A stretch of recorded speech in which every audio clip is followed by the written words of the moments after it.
Test পরীক্ষা শেষ। School থেকে আসার সময় স্যার বলল, কাল থেকে তোমাদের ক্লাস হবে না, কোচিং হবে।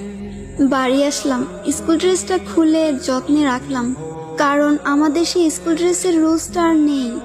এখন যে যার মতো স্কুল ড্রেস পরলেও চলবে, না পরলেও চলবে।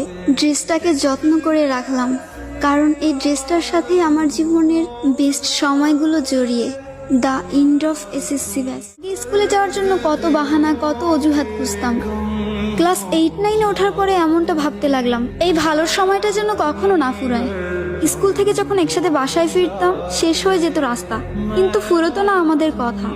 সাক্ষী ছিল লাস্ট বেঞ্চ, সাক্ষী ছিল রাস্তা, আমাদের ফেলে আসা হাজারো রূপকথা। ফাইনালি চলে আসলো বিদায়ের সময়। স্কুলে প্রথম দিনটা আর শেষ দিনটা একই ছিল। চোখে জল ফেলেছিলাম 2 দিনই, কিন্তু কারণটা ছিল একেবারে আলাদা। একটা যাবার আনন্দ আর একটা বিদায়ের ব্যথা।